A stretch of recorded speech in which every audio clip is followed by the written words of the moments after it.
বছর ঘুরে সাফ অনূর্ধ্ব-20 নারী টুর্নামেন্টের আরও একটি আসর। জুলাইয়ের এই টুর্নামেন্টে এবারও আয়োজক বাংলাদেশ। সবশেষ আসরে কমলাপুর স্টেডিয়ামে ফাইনালে ছিল চরম নাটকীয়তা। নির্ধারিত সময়ে সমতার পর টাইব্রেকারে বাংলাদেশ ভারত দুদলই নিয়েছিল 11টি করে শট। শ্রীলঙ্কার ম্যাচ কমিশনার তালগোল পাকিয়ে ফেললে সাফ বাংলাদেশ ও ভারতকে যৌথ চ্যাম্পিয়ন ঘোষণা করে।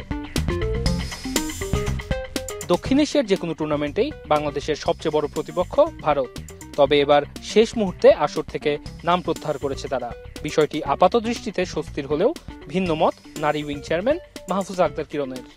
সাউথ এশিয়াতে আমরা এজ লেভেলে অলওয়েজ আমরা প্রত্যেকটা এজ লেভেলেই চ্যাম্পিয়ন। হ্যাঁ, তো আমি ব্যক্তিগতভাবে আমি বলতে পারি যে আমি আসলে কম্পিটিটিভ ম্যাচ খেলতে বা কম্পিটিশন করে জেতার পক্ষে।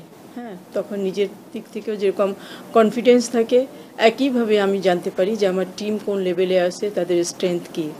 তো ইন্ডিয়া 11th আওয়ারে উইথড্র করে নিয়েছে, তো এটা তো আমাদের কিছু করার নেই। বাকি টিমগুলোর সাথে অবশ্যই আমরা খেলবো।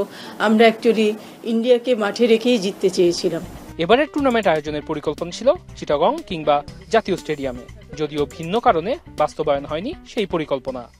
অ্যাকচুয়ালি আমরা এইটা হোস্ট করতে চেয়েছিলাম চিটাগংয়ে, এমএ আজিজ স্টেডিয়ামে, কিন্তু যে কারণেই হোক সেটা হচ্ছে না। তো আর এদিকে ন্যাশনাল স্টেডিয়ামও পরবর্তীতে আমরা চেয়েছিলাম যে যেহেতু 10 তারিখে ম্যাচ চলে গেল আমরা ন্যাশনাল স্টেডিয়ামে করি, কিন্তু এখানে ঘাস চেঞ্জ করবে। তো যে পার্টির সাথে কথা হয়েছে তাদের সাথে একটা টাইম বার আছে, এর ভিতরে কাজ করতে হবে, তো ওইটার ভিতরে আমাদেরটা হচ্ছে না। দ্যাটস ওয়াই আমাদের যাওয়া লাগতেছে কিংস এরিনায়। 11 জুলাই শুরু হবে টুর্নামেন্ট, শেষ হবে 21 জুলাই। উদ্বোধনী দিনে বাংলাদেশ খেলবে শ্রীলঙ্কার বিপক্ষে। ওয়াসিউল হক পান্থ, এখন, ঢাকা।